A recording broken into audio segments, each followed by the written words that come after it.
We've been to a few caves that have never been explored before and that have been opened up. We opened up a cave a year ago, I think, with this club up in the Cahaba Wildlife Refuge. We do go a lot of places that people have been before. This cave, DeSoto Caverns, is one of the caves in which we come on occasion. How much interest do you have at Huntington in your speleological club?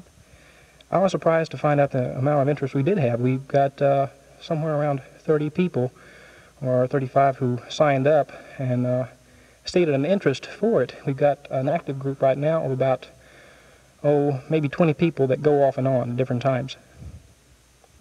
And what do you do once you get into a cave? What about the rappelling? Well, we go rappelling, which is coming down ropes, and a lot of times going into certain caves is the only way to get it. When you come down the rope, you have on you what we do now is using a Swiss seat, and which is a belt type device that you fasten around your waist. And we use a series of carabiners or D-rings and brake bars, and by running the rope back and forth over the brake bars, you put friction on the rope, so that when you're hanging on the rope passing back and forth between the D-rings or the carabiners keeps you from falling, or puts friction on the rope, and you can, with a minimum amount of pressure, hold yourself in a still position on the rope. And you have somebody down at the bottom of the rope? Yes, you have. We have a safety precaution by which we keep somebody at the bottom of the rope at all times, in which they, if anything goes wrong with the person who's coming down, they can stop the individual at any time up and down the rope. And if the person is completely blacked out, if they're unconscious, we can let them down very carefully, very easily, back down the rope again. I know that when you're exploring caves, you get into some situation where the holes you're crawling through are pretty tight. What is it like, and what are some of the other things you do while you're caving? Some of the passageways that you can get into can be pretty tortuous, to say the least. There's one here in DeSoto Caverns that I've gotten into that I have not been able to go through. I've gotten into it, but I haven't gone through it. I'm a little too big around the chest, and I can't quite make it. So for the most part, what are you dealing with, or going through these passageways and the rappelling?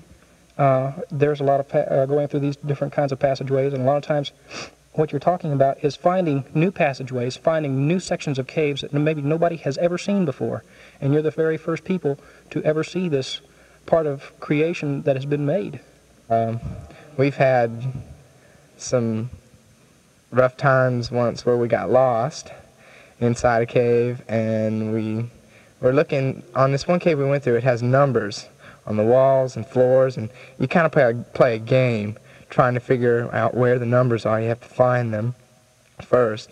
Does that tell you where you're going? Yeah, it's supposed to, but sometimes you still get lost, which we do. You're new at this. How long have you been doing it? 3 months now.